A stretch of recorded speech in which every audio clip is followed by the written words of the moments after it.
আজি এক বিশেষ সূত্ৰে আমি জানিব পাৰিছিলোঁ যে কিছু ড্ৰাগছ পেডলাৰ এক বুজন সংখ্যক ড্ৰাগছ কাছাৰ জিলাৰ মাজেৰে সৰবৰাহ কৰিবলৈ যোজনা কৰি আছে।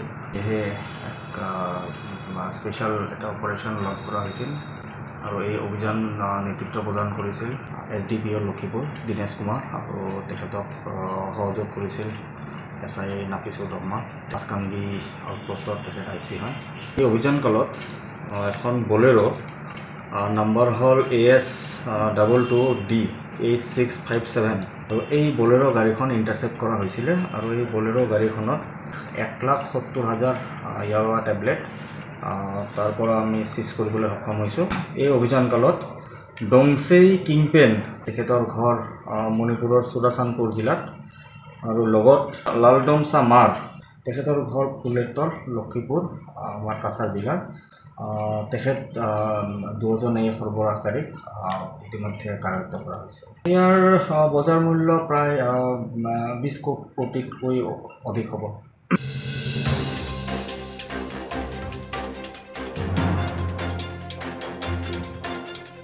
আজি এক বিশেষ সূত্ৰে আমি জানিব পাৰিছিলোঁ যে কিছু ড্ৰাগছ পেডলাৰ এক বুজন সংখ্যক ড্ৰাগছ কাছাৰ জিলাৰ মাজেৰে সৰবৰাহ কৰিবলৈ যোজনা কৰি আছে।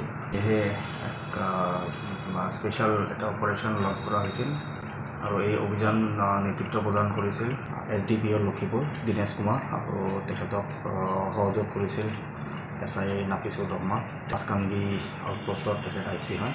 এই অভিযান কালত এখন বলেৰো নম্বৰ হল AS 22D 8657 আৰু এই বলেৰো গাড়ীখন ইণ্টাৰচেপ্ট কৰা হৈছিল আৰু এই বলেৰো গাড়ীখনত 1,70,000 ইয়াৱা টেবলেট তাৰ পৰা আমি সিজ কৰিবলৈ সক্ষম হৈছোঁ।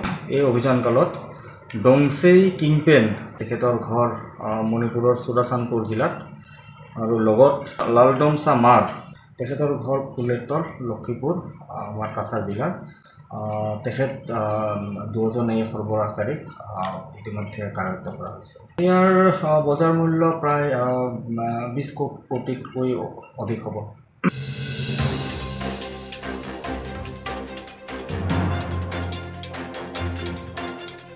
আজি এক বিশেষ সূত্ৰে আমি জানিব পাৰিছিলোঁ যে কিছু ড্ৰাগছ পেডলাৰ এক বুজন সংখ্যক ড্ৰাগছ কাছাৰ জিলাৰ মাজেৰে সৰবৰাহ কৰিবলৈ যোজনা কৰি আছে। সেয়ে এক স্পেশাল এটা অপাৰেশ্যন লঞ্চ কৰা হৈছিল আৰু এই অভিযান নেতৃত্ব প্ৰদান কৰিছিল SDPO লক্ষীপুৰ দিনেশ কুমাৰ আৰু তেখেতক সহযোগ কৰিছিল SI নাফিছুৰ ৰহমান পাঁচকাংগী আউটপোষ্টত তেখেত IC হয়। এই অভিযান কালত এখন বলেৰো নম্বৰ হল AS 22D 8657 আৰু এই বলেৰো গাড়ীখন ইণ্টাৰচেপ্ট কৰা হৈছিল আৰু এই বলেৰো গাড়ীখনত 1,70,000 ইয়াৱা টেবলেট তাৰ পৰা আমি সিজ কৰিবলৈ সক্ষম হৈছোঁ।